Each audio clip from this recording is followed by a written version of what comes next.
फिलहाल हम लोग मौजूद हैं फांसीदेवा थाना में और यहाँ पर भारी तादाद में लोग जो है वो यहाँ पर आए हुए। हम आपको बता दें कि कल एक घटना जो है वो देखी गई सिलीगुड़ी नगर निगम के 4 नंबर वार्ड इलाके में, जहाँ पर वहाँ के रहने वाले उमेश शाह नामक एक जो व्यक्ति थे वो वहीं के रहने वाले थे, बोड़ा का काम करते थे। लेकिन सनसनीखेज खबर ये आ रही है कि परसों रात से ही उनकी फ़ोन तो लग रही थी 6:30 बजे तक तकरीबन, जो बताई जा रही, जो जानकारी मिली, और उसके बाद से उनसे कोई संपर्क जो है वो नहीं साधा जा रहा था। और कल सुबह देखने को मिल रहा था, जो जानकारी आई कि कल कैनल, जो फूलबाड़ी संलग्न इलाके कैनल है, वहाँ पर सर और धड़ दोनों ही अलग अलग अवस्था में पाए गए हैं। और परिवार वालों की तरफ से बताया जा रहा है कि ये एक मर्डर केस है। इन सभी बातों को लेकर के उमेश शाह के जो भाई है वो हमारे साथ जुड़े, उनसे पूरी विस्तृत जानकारी जो है हम इन्हीं से लेंगे। इन्हीं से हम जानेंगे क्या बात है, नहीं बात है। आपका नाम जानना चाहते हैं? मेरा नाम वीरेंद्र शाह है। अच्छा वीरेंद्र जी, ये बताइए कि क्या घटना रही, कैसे क्या पता चला? एक्चुअल क्या था ना कि 3 या 4 बजे से भैया को फ़ोन आया था कि आप थोड़ा गोदाम में आइए।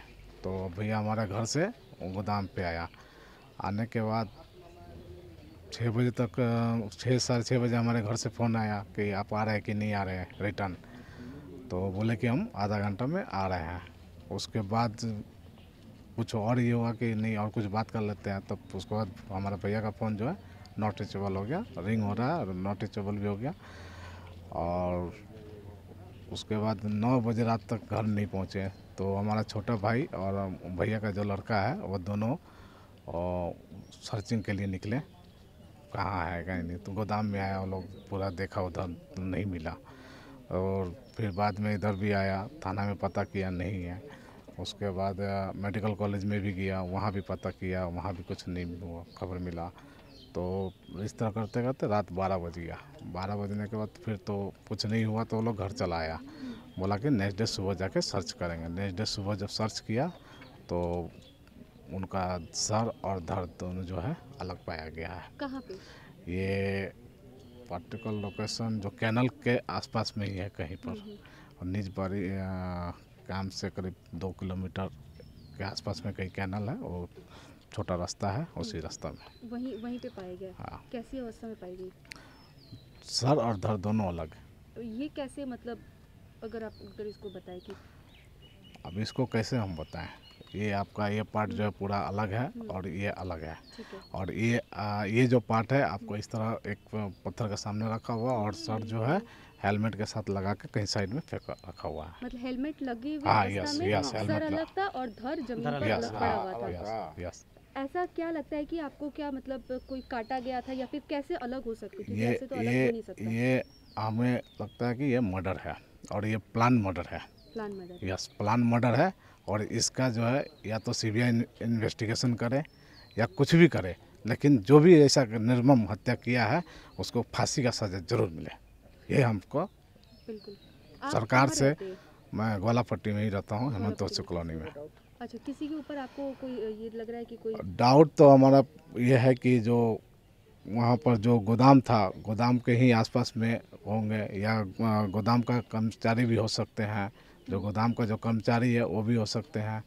और जो भैया का जो ये था, जो क्या बोलते हैं, लेन देन जो भी करता क्या था, करते थे आपके भाई? वो बोड़ा का बिजनेस करते थे। बोरा का बिजनेस करते थे। अच्छा, तो कोई दुश्मन या फिर ऐसा कुछ समझ में आ रहा है आपको? पहले का कोई थ्रेट दिया था? दुश्मन बोलने से देखिए, अब क्या होता है ना, बिजनेस में कुछ आदमी को ज्वाइन करता है, कुछ आदमी को छोड़ देता है। उसमें कौन क्या ये रहेगा उसको तो कोई ऐसी धमकी वगैरह कुछ? हाँ, पहले भी 1-2 धमकी मिली हुई है। मिली हुई हाँ थी? यस, किस टाइप की?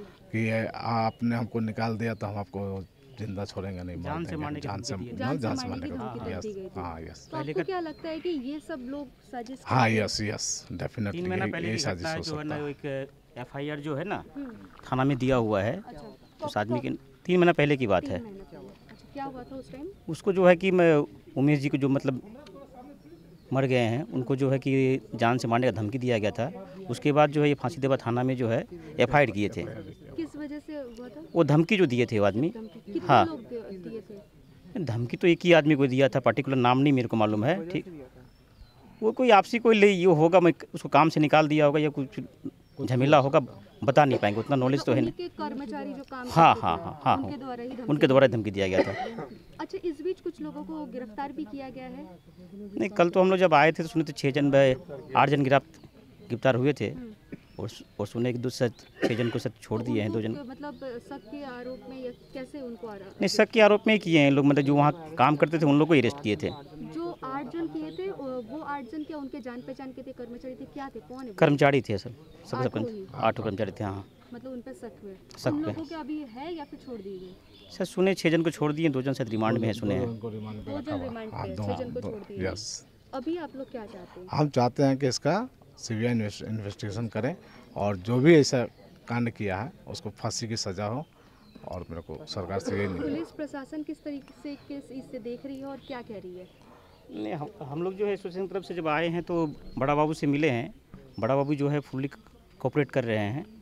उनका कहना है कि एक माटीग्राम भी केस हुआ था तो उसे 3 दिन में सॉल्व कर दिए थे।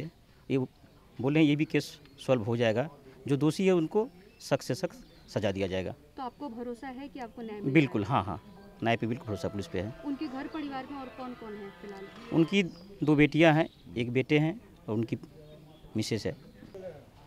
इस तरीके से निर्मम हत्या की जो घटना है वो देखने को मिल रही है। और हम आपको बता दें कि वो बोरा का बिजनेस करते थे उमेश शाह जी, और उन्हीं के एसोसिएशन के जितने भी सदस्यगण हैं जो कि बोरा से ही रिलेटेड कामकाज करते हैं, यहाँ पे काफ़ी संख्या में आप देख सकते हैं कि लोग आए हुए हैं उनकी न्याय के लिए। हम बातचीत करेंगे रामकांत साहनी जी से, इनसे जानेंगे कि उमेश शाह जी आखिर कैसे थे वास्तव में। अच्छा व्यवसायी थे, अच्छा व्यवसाय कर रहे थे, ऐसे तो उनका कोई बैड रिकॉर्ड नहीं है। और बाद बाकी तो जो घटना हुई है वो तो बहुत दुखनीय है घटना है।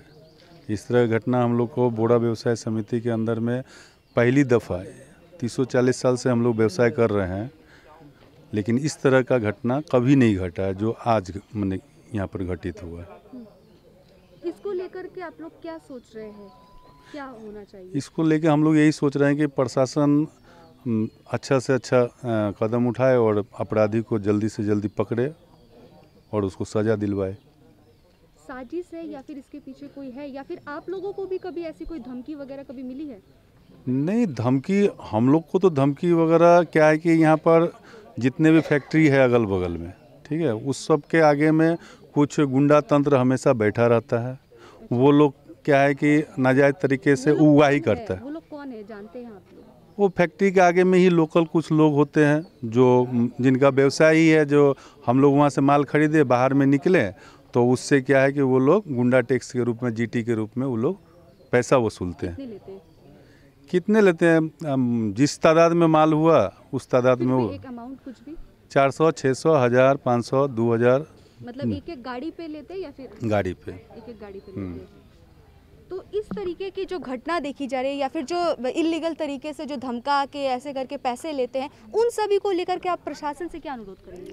प्रशासन से यही अनुरोध करेंगे कि इस पर कार्रवाई किया जाए और हम लोग को क्या है कि व्यवसाय करने में सहूलियत हो। इस बारे में हम लोग गाहे बगाहे कुछ न कुछ ऐसा होता है, बीच में 1-2 आदमी ऐसा करते हैं जो ज़्यादा असुविधा होने पर प्रशासन का सहारा लेकर अपना माल को बाहर निकालते हैं। कुछ एक घटना मैटर को लेकर कभी आप लोगों ने इत्तला किया? नहीं, देखिए जो कुछ भी है इनलीगल है, ना तो हम उनका नाम से वाकिफ़ होते हैं अच्छी तरह से और ना ही उनके ठिकाना से वाकिफ़ होते हैं। ये वहाँ पर जमे रहते हैं और वो उगाही करके फिर निकल लेते हैं। अगर नहीं देने पर मारपीट, लड़ाई झगड़ा हो सकता है, उसी का हिस्सा हो ये घटना भी। बिल्कुल, मतलब मसला जो है वो साफ नहीं है, कहीं ना कहीं उनके ही श्रमिक जो वहाँ पर काम करते थे या फिर हो सकता है जिनको उन्होंने निकाल दिया हो ही सकता है। कोई भी काम में या फिर बिजनेस में उतार चढ़ाव देखने को मिलती है। और जिस तरीके से ये बात आज सामने आई है कि जो भी सामान अपने माल को लेकर के निकलते हैं उन पर लेकिन कुछ उगाही करने के लिए, धन उगाही के नाम पर भी जबरन उनसे पैसे वसूले जाते। सभी मसलों को लेकर के जो है वो बातचीत भी कर रहे हैं। इसी बीच लेकिन हम एक इन्फॉर्मेशन ये भी जानना चाहेंगे फांसीदेवा थाना के तरफ से कि वो क्या कहते हैं, उनका क्या कुछ कहना है। ये हम आपको ये स्प्लेंडर बाइक दिखा रहे हैं और ये बाइक की अवस्था आप देख सकते हैं। इसी बाइक पर वो सवार। फांसीदेवा थाना के पुलिस से भी बात करने की हमने कोशिश की और जो जानकारी मिली है ऑफ द रिकॉर्ड वो ये है कि इससे साफ तौर पर पता चलता है, जो कि उनका कहना है कि ये एक मर्डर केस ही है, वरना यूं ही किसी का सर जो है वो धड़ से अलग नहीं हो पाता है। और जो बाइक की कंडीशन को आप देख रहे हैं उससे भी ये साफ तौर पर देखा जा रहा है कि शायद हो सकता है कि एक्सीडेंट हुआ होगा या फिर बाइक जो है वो घसीटती हुई गिरी होगी, जिससे उसके सामने की जो चक्के के ऊपर की जो भी है वो टूट चुकी है या फिर स्कीट हुई है, मिट्टी लगी हुई है, ये सभी बात जो है वो सामने देखने को मिल रही है। हालांकि परिवार वाले जो है मर्डर केस साफ तौर पर बता रहे हैं और संदेह भी किया जा रहा है जो उनके काम करते थे कुछ कर्मचारियों पर। 8 लोगों को हिरासत में लिया गया था, जिनमें से 6 को छोड़ दिया गया है और 2 को रिमांड पर अभी भी रखा गया है। कुल मिला करके एक मर्डर केस जो है वो देखने को मिल रहा है और इसकी लगातार अपडेट्स और जानकारी जो है वो हम आप तक पहुंचाते रहेंगे। हालांकि सीबीआई की भी जांच की मांग की जा रही है, लेकिन अब क्या जांच होगा या फिर किस तरीके से न्याय मिलेगी, ये सारी बात जो है वो हम आप तक पहुंचाते रहेंगे। फांसीदेवा थाना से नेहा गुप्ता, SK लाइव। क्या आपके कपड़ों का बिजनेस है और आप दुकान में भीड़ भाड़ से बहुत परेशान हैं और सामान लाने का समय नहीं है? तो समझो आपकी टेंशन खत्म। अब डाउनलोड करें A से Z तक ऐप, इंडिया का अपना होलसेल शॉपिंग ऐप। बस डाउनलोड करें और होलसेल में कपड़ों की शॉपिंग करें A से Z तक। घर के फर्श की चमक को रखिए बरकरार जीप्स निमोल नीम हर्बल के साथ, क्योंकि निमोल हर्बल नीम घर को साफ ही नहीं रखता बल्कि 99.9% जर्म्स और बैक्टीरिया का जड़ से सफाया भी करता है। घर को स्वच्छ बनाइए, आप भी अपनाइए jeeps Nimol. Looking for an opportunity to work in Japan? We have exciting employment opportunities, especially in industries like nursing, caregiver, manufacturing and construction. Advantages of working in Japan: better pay packages, better quality of life, better employee welfare and protection, high professionalism and work ethics, respect and dignity of labor, learning the best technology in the world. That is where we come in at Veda School of Languages, VSL, in association with HNA Arms Incorporation, Japan. Call us at 9911 546021.